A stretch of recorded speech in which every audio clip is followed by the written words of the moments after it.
En plus de ces nouvelles fonctions, le train de vie du jeune sénateur va considérablement changer. Il va toucher une indemnité de 5 500 € net mensuels,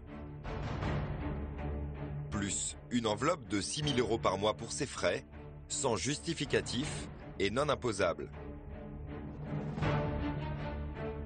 À cela, s'ajoutent 7 500 € par mois pour payer des assistants,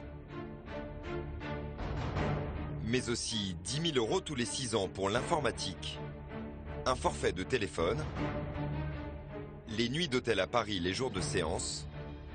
En tout, sans les charges, chaque sénateur coûte en moyenne aux contribuables 23 500 € par mois. Mais les sénateurs ne sont pas les plus gros salaires de l'institution. Le Palais du Luxembourg abrite plus de 1200 fonctionnaires. Recrutés sur concours, ils sont parmi les meilleurs de France dans leur domaine et aussi les mieux payés du pays, pour 32 heures par semaine. Un jardinier ou un agent d'entretien commence sa carrière à 2 500 € net. Les chauffeurs, secrétaires ou dactylos gagnent environ 5 000 € par mois. Les huissiers commencent eux aussi à 5 000 €, comme les administrateurs, qui eux finissent leur carrière à plus de 10 000 €.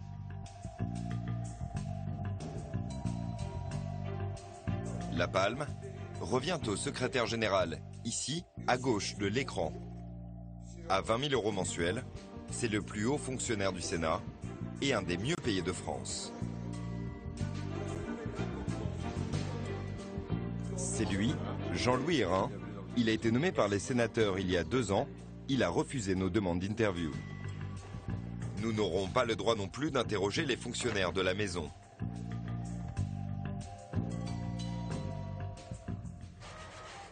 Alors nous allons au jardin du Luxembourg, à la rencontre des jardiniers, pour en savoir plus sur leurs conditions de travail. Nous nous faisons passer pour des étudiants en horticulture. Au niveau des conditions de salaire, ça va chercher combien? No limite. Ça vaut le coup. Ça vaut vraiment le coup. Pourquoi vous pouvez me le dire? Voilà, c'est un peu délicat de parler de ça. De parler d'argent? Ouais. Ah bon C'est vos impôts, hein. C'est bien connu, en France on parle pas d'argent. Non, mais En Amérique. ça vaut vraiment le coup. Voilà, je sais pas vous en dire plus. Vous avez combien de semaines de congé alors? Il y a assez. Plus que 2 raisons. Vous avez plus que 5 semaines? Ouais, non, on en a 4. C'est ça? 4 de plus, c'est ça? Vous faites 9 semaines alors, ok. J'ai rien dit, moi. C'est des bonnes places. Regardez, on mange bien. Alors, on n'est pas malheureux, je vous le dis. Le Sénat emploie plus de 80 jardiniers. À leur embauche, ils sont payés environ 1 000 € de plus que ceux de la mairie de Paris.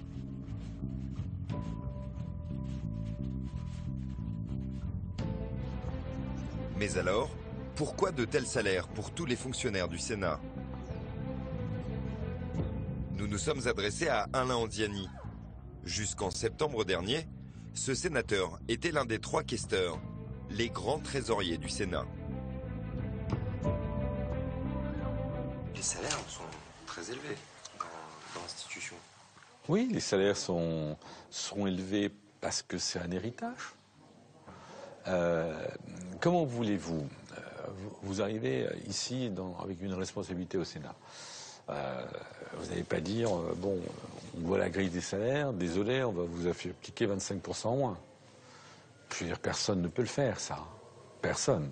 Bon, après, c'est plutôt aujourd'hui que les uns et les autres, tous, nous devons comprendre qu'on ne peut plus, évidemment, avoir ces augmentations-là et arriver à plus de modestie salariale. Chaque année, le Sénat publie son budget, mais seulement dans les grandes lignes. Dans celui de 2013, on apprend que l'ensemble des salaires des fonctionnaires a coûté près de 107 millions d'euros. En moyenne, un fonctionnaire du Sénat gagne donc 7 300 € bruts par mois. Impossible en revanche de savoir précisément le détail de cette rémunération. Nous sommes allés demander au questeur actuel, Bernard Sauget, le budget détaillé. Est-ce que je peux consulter le budget du Sénat? Ah ben, il est publié, vous l'avez si vous voulez. Pas le détaillé. Ah si, je pense. Au Sénat? Au Sénat, Non, oui. il n'est pas publié le budget détaillé. Ben, tant mieux, je suis content. Parce que j'estime que c'est pas la peine que tous les gens regardent des choses qui vont être incapables de commenter et ils auront certainement peut-être des réflexions idiotes. Je pense que tous les gens ne sont pas capables de comprendre les règles d'un budget. Un avis que ne partage pas l'ancien questeur, Bernard Anziani. Lui dénonce le manque de transparence du Sénat. Je trouve anormal que les comptes du Sénat ne soient pas publiés. Voilà. Je pense que nous devons, à nos citoyens, puisque c'est de l'argent public, nous devons rendre compte et que nous devrions publier aujourd'hui nos comptes et donc notre budget. Voilà. On n'a rien à cacher, quand on n'a rien à cacher, on met les choses sur la table. Bon. En 2012, le site d'information Mediapart publie pour la première fois le budget détaillé du Sénat. On y découvre les avantages dont bénéficient les fonctionnaires, comme 16 heures sup, de nuit ou de dimanche, qui coûtent 24 millions d'euros. Un complément mensuel de 1 700 € en moyenne pour chacun, même pour ceux qui ne travaillent ni le dimanche, ni la nuit. Plus étonnant, les chauffeurs se partagent une indemnité de conduite. Plus de 280 000 € par an. Page 5, figure une prime de chauffage qui rapporte en moyenne 4 000 € par an à chaque fonctionnaire. Alain Anziani nous éclaire sur cette généreuse prime. La prime de chauffage a été créée au moment de l'hiver 54. Vous savez, ce grand froid et l'abbé Pierre, qui à ce moment-là est intervenu, elle est née à ce moment-là. Et puis ensuite, après, elle avait un petit défaut, c'est qu'elle était indexée sur le prix du pétrole. Donc elle a flambé avec le pétrole. Depuis 2012, la prime de chauffage a été renommée prime de logement. Elle n'est plus indexée sur le prix du pétrole. Elle a été ramenée de 4 000 à 3 003. Les nouveaux entrants au Sénat n'y ont plus droit. Des conditions matérielles exceptionnelles dont bénéficie l'ensemble des 1200 fonctionnaires du Sénat. À cela s'ajoute un cadre de travail hors norme, le Palais du Luxembourg.